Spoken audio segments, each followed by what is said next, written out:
माँ का प्यार वह माँ है जिसके रहते जिंदगी में कोई गम नहीं होता। दुनिया साथ दे या ना दे, पर माँ का प्यार कभी कम नहीं होता। आज ऐसी ही माँ के प्रेम की, माँ की ममता की छोटी सी कहानी आपके सामने प्रस्तुत करने जा रहे हैं। एक बार की बात है, एक छोटे से कस्बे में रामा नाम का एक लड़का रहता था। बचपन में ही पिता की मृत्यु हो जाने के कारण परिवार की आर्थिक स्थिति बड़ी दयनीय हो गई थी। रामा की माँ कुछ पढ़ी लिखी जरूर थी, लेकिन उतनी पढ़ाई से नौकरी कहाँ मिलने वाली थी। सो घर घर बर्तन मांजकर और सिलाई बुनाई का काम करके किसी तरह अपने बच्चे को पढ़ा लिखा रही थी। रामा स्वभाव से थोड़ा शर्मीला था और अक्सर चुपचाप बैठा रहता था। एक दिन जब वो स्कूल से लौटा तो उसके हाथ में एक लिफाफा था।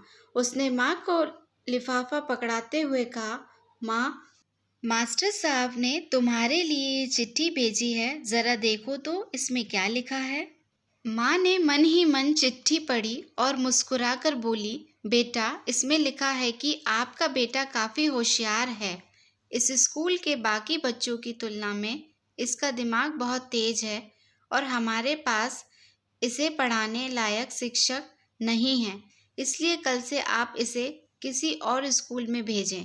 यह बात सुनकर रामा को स्कूल ना जाने का दुख तो हुआ, पर साथ ही उसका मन आत्मविश्वास से भर गया कि वो कुछ खास है और उसकी बुद्धि तीव्र है।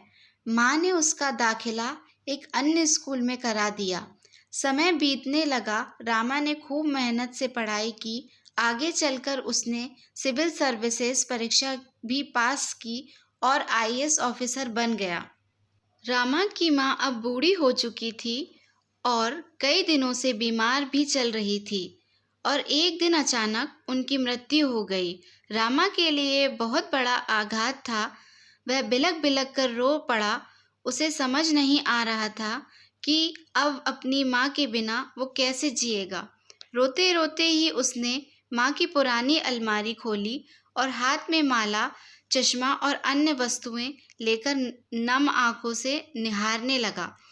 उस अलमारी में रामा के पुराने खिलौने और बचपन के कपड़े तक संभाल कर रखे हुए थे। रामा एक एक कर सारी चीजें निकालने लगा और तभी उसकी नज़र एक पुरानी चिट्ठी पर पड़ी। दरअसल ये वही चिट्ठी थी जो मास्टर साहब ने उसे 18 साल पहले दी थी। नम आंखों से रामा उसे पढ़ने लगा।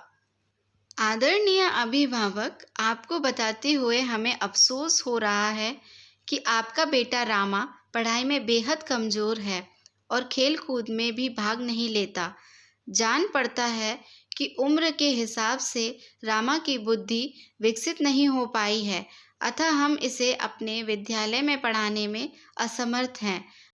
आपसे निवेदन है कि रामा का दाखिला किसी मंदबुद्धि विद्यालय में कराएं अथवा खुद घर पर रख कर रामा को पढ़ाएं। सादर प्रिंसिपल। रामा जानता था कि भले अब उसकी माँ इस दुनिया में नहीं रही, पर वो जहाँ भी रहे उनकी ममता, उनका आशीर्वाद सदा उस पर बना रहेगा। उम्र भर उमा, तू मोहब्बत से मेरी खिदमत रही, अब मैं खिदमत लायक हुआ तो तू चल बसी। मैं जब भी इस धरती पर आऊं, बस मेरी माँ की ही गोद पाऊं। तुझे छोड़कर माँ मैं कहीं ना जाऊं, हर जन्म में तुझे ही अपनी माँ पाऊं। आशा करती हूँ कि यह एक छोटी सी कहानी आपको पसंद आई होगी। इस कहानी पर आपकी क्या राय है, हमें कमेंट करके ज़रूर बताएं।